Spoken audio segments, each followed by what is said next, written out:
Now I have the distinct pleasure to introduce the FAA ATO Chief Operating Officer, Teri Bristol. She is the most collaborative person within the FAA, and she has safety of the National Airspace System on her mind every day, and it is an honor to share the stage with her. Teri.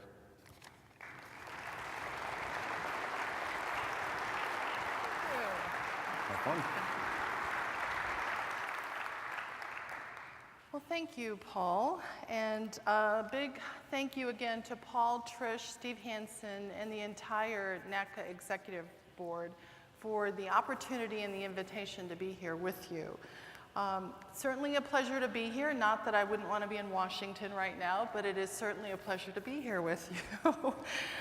And I look forward to being here all week so that I can catch up with so many of you, and it's always a great opportunity.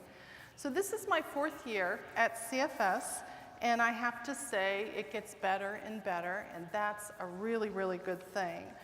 Every person here today shares a common interest: improving the safety and efficiency of the National Airspace System. And while much will be debated in the coming days on the ATO's future structure, what we do know is that we are the best when it comes to providing exceptionally safe air traffic services. So let's stay focused on our critical safety mission. Now, it's a rare opportunity in life when we can take time out and focus on one thing. And this conference provides us that opportunity. And it's encouraging to see the number and array of aviation professionals coming together to talk about safety. Whether it's the effects of weather, human factors, environmental issues, or new technologies and modernization efforts, we share a common interest of safety and efficiency, and it's critical that we collaborate on these issues. Collaboration at the FAA has matured and grown in the last several years, and I'm honored to be a part of that. Working together with Paul and Trish and our senior leaders in both the NACA and the ATO, we worked really, really hard to instill a culture of collaboration at every level. The benefits of bringing diverse knowledge and experience through collaboration to our critical conversations and the development and deployment on our next-gen technologies are countless. This afternoon, we're going to hear about some of our next-gen implementation successes and challenges, and why it's so important that we continue to work together. The challenges before us aren't small. NextGen's been referred to as one of the most ambitious infrastructure and modernization projects in U.S. history. And while aviation stakeholders are realizing the efficiency and safety benefits of performance-based navigation, or PBN, a big challenge remains for implementing NextGen in the move to time-based operations, or TBO. Because TBO not only requires enhancements to tools, but it also requires culture change, both at the FAA and with our operators. This transition to time-based operations certainly highlights an obvious need to collaborate. Makes sense. Last year, in collaboration with NACA, PAS, and industry stakeholders, we completed the PBN NAS navigation strategy. And this is a document that lays out the path to a PBN-based National Airspace System. We've already deployed thousands of PBN procedures and routes throughout the national airspace, enabling safer and more efficient airspace design.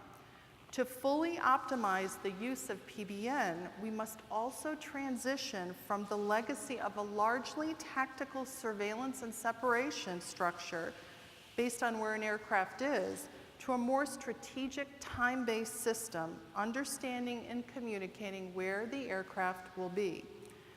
Together, we will advance the development, deployment, and use of decision support tools that are essential to ensuring more efficient traffic flows that fully leverage available system capacity. This will include more holistic integration of the en route ground-based interval management spacing, or GIMS, with the advanced terminal tools that sequence and space flights from top of descent so that they can fly efficient PBN procedures through transition all the way to the runway threshold. As an example, to deploy GIMS capability, we're working across center boundaries at Salt Lake Center to foster a better understanding of how one site can benefit another and how both sites can benefit the operation. We've experienced unprecedented collaborative support from our facilities as we work through this process. The facility's ability to work with its adjacent facilities and frame new working agreements offers a model that future efforts can follow. And by increasing the information and the tools available to controllers, these capabilities should allow aircraft to remain on the efficient PBN procedures more often. We'll need to continue to work hand in hand to accomplish this, bringing together teams that support various tools to ensure that we align our capabilities to meet controller needs. We have so many successful examples, and I'd like to highlight one, the data communications or the Datacom program. Since the implementation of Datacom began last fall in 2015, together we've produced astounding results. We completed the deployment of Datacom capabilities at 55 airports 29 months ahead of schedule. And we plan to deploy Datacom services to an additional 7 airports. And that's in response to requests from our facilities and from industry. Operators have equipped over 3,500 aircraft with Datacom's time-saving technology, and that was just as of last month. The program could not have been successfully deployed without significant contributions and involvement from NACA and the controller subject matter experts who supported the programs, as well as our vendor Harris and the operators in the program.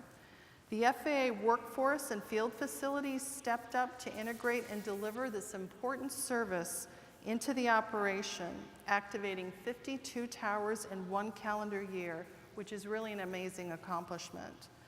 And by the end of 2016, over 466,000 flights had received a Datacom clearance, providing time savings for an estimated 62 million passengers and fuel savings for operators. Beginning in 2019, Datacom will expand service to the en route domain. As part of the initial en route services, controllers will be able to provide frequency handoffs, altitude changes, and reroutes via Datacom. Pilots will also be able to send requests to controllers using the data link. So en route presents significant challenges as well in terms of integrating multiple systems, but we're working with all of our stakeholders, including controllers and pilots, to ensure seamless incorporation of Datacom services into en route airspace. Now, coming up in just a few minutes, we're going to hear about improving safety through collaboration. This is an area that I'm particularly proud of. Through the numerous collaboratively developed training courses and programs like Take a Stand for Safety, we're working collaboratively to build awareness on important topics like weather, complete the picture, and IFR, VFR campaigns. Folks, weather awareness saves lives. A pilot's equipment alone cannot see the full weather picture.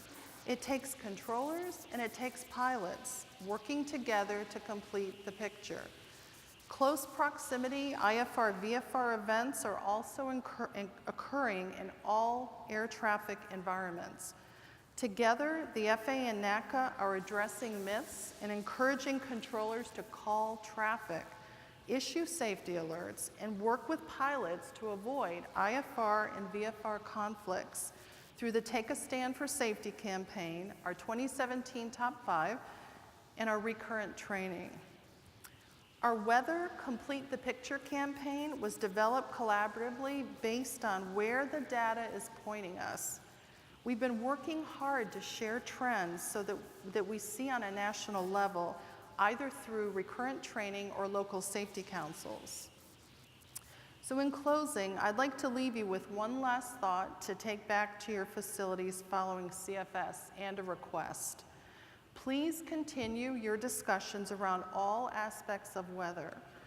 3 critical areas that I would ask you to focus on are the issuance of depicted weather, soliciting PIREPs, and disseminating PIREPs.